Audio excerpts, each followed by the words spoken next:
Class 11th monthly examination दिसंबर 2024 के economics के बिल्कुल ओरिजिनल क्वेश्चन पेपर को देखेंगे जो 100% ओरिजिनल है, ठीक है। और इसमें केवल हम लोग सब्जेक्टिव का आंसर देखेंगे, केवल सब्जेक्टिव का लघु उत्तरीय और दीर्घ उत्तरीय सभी प्रश्नों का उत्तर देखने वाले हैं। तो चलिए वीडियो को स्टार्ट करते हैं। यदि आप चैनल पर पहली बार हैं तो चैनल को सब्सक्राइब जरूर कर लीजिए और अपने दोस्तों को भी शेयर जरूर कीजिए। तो चलिए क्वेश्चन को पहले हम लोग देख लेते हैं, ठीक है।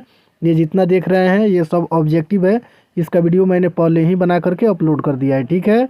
उसको नहीं देखे हैं तो उसको देख लीजिए। इसमें केवल हम लोग सब्जेक्टिव को देखने वाले हैं। ये सभी प्रश्न ऑब्जेक्टिव हैं और सबका 100% सही उत्तर के साथ वीडियो को अपलोड किए हैं। तो इसमें हम लोग देखेंगे लघु उत्तरीय में खंड ब में जो 1 से 10 तक क्वेश्चन आपके एग्जाम में आया हुआ है और 5 ही प्रश्नों को चुन करके बनाना होता है। ये तो बात आप भी जानते हैं, ठीक है। तो पहले हम लोग क्वेश्चन को देख लेते हैं, उसके बाद में लगातार उत्तर को देखेंगे। देखिए क्वेश्चन नंबर 1 में पूछा हुआ है कि माध्यिका एवं चतुर्थक को परिभाषित कीजिए। दूसरा नंबर क्वेश्चन में आया हुआ है कि बहुलक एवं माध्यिका में 2 अंतर बताएं। और 3 नंबर क्वेश्चन में पूछा हुआ है कि माध्यिका के 3 गुण को लिखें। और 4 नंबर क्वेश्चन में है अपकिरण की माप के 3 उद्देश्यों को लिखें। और 5 नंबर क्वेश्चन में पूछा हुआ है कि लेंज वक्र को परिभाषित करें। और 6 नंबर क्वेश्चन में आया हुआ है कि नई आर्थिक नीति क्या है। और 7 नंबर क्वेश्चन में उदारीकरण के 2 उद्देश्यों को समझाएं। और 8 नंबर क्वेश्चन में सापेक्ष और निरपेक्ष गरीबी को परिभाषित करें। और 9 नंबर क्वेश्चन में है भारत में गरीबी दूर करने के लिए 3 सुझाव दें। तो अब हम लोग उत्तर को देखेंगे, ठीक है। और 10 नंबर क्वेश्चन में पूछा हुआ है कि मनरेगा कार्यक्रम के 2 उद्देश्य बताएं। तो लगातार अब हम लोग लघु उत्तरीय प्रश्नों का पहले उत्तर देख लेते हैं, ठीक है। देखिए क्वेश्चन नंबर 2 में पूछा हुआ है कि बहुलक एवं माध्यिका में 2 अंतर बताएं।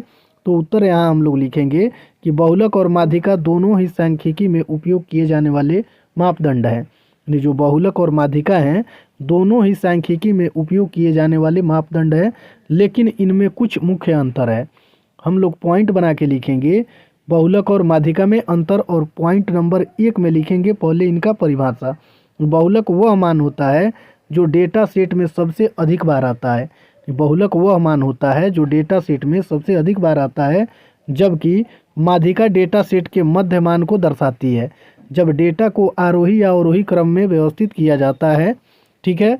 और फिर दूसरा पॉइंट में हम लोग लिखेंगे गणना।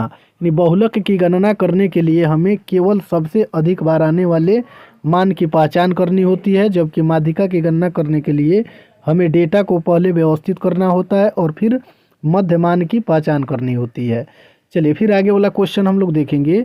3 नंबर क्वेश्चन में पूछा हुआ है कि माध्यिका के 3 गुणों को लिखें। तो इसका उत्तर हम लोग देखेंगे कि माध्यिका के 3 गुण निम्नलिखित है। पहला पॉइंट में आपको लिखना है इसकी गणना सरल है। और दूसरा पॉइंट में लिखिएगा यह सुपरिभाषित है। और तीसरा में लिखिएगा बड़े व छोटे पदों से अप्रभावित नहीं होता है। कौन? माध्यिका। यानी माध्यिका का गणना सरल होता है और यह सुपरिभाषित है और इसे बड़े या छोटे पदों से प्रभावित नहीं पड़ता है, इस पर कोई प्रभाव नहीं पड़ता है या यह प्रभावित नहीं होता है बड़े या छोटे पदों से। चलिए फिर आगे वाला क्वेश्चन को हम लोग देखेंगे। देखिए क्वेश्चन नंबर 4 में हम लोग देखेंगे अपकिरण की माप के 3 उद्देश्य लिखिए। तो इसका उत्तर लिखेंगे कि अपकिरण के 3 उद्देश्य की माप निम्नलिखित है। पहला पॉइंट में लिखेंगे श्रृंखला के औसत मूल्य से मदों के विभिन्न मूल्यों की औसत की दूरी ज्ञात करना। और दूसरा पॉइंट में लिखेंगे श्रृंखला की बनावट के बारे में सूचना प्राप्त करना, अर्थात यह पता लगाना कि औसत मूल्य के दोनों ओर मूल्यों का बिखराव या फैलाव कितना है।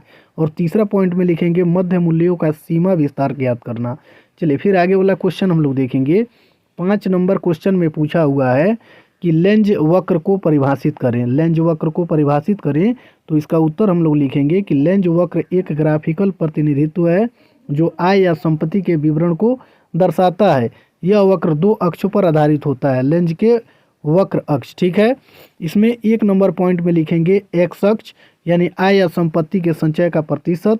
और दूसरा पॉइंट में लिखेंगे वाई अक्ष यानी जनसंख्या या इकाइयों का प्रतिशत जो उस आय या संपत्ति को प्राप्त करती है या करते हैं, ठीक है।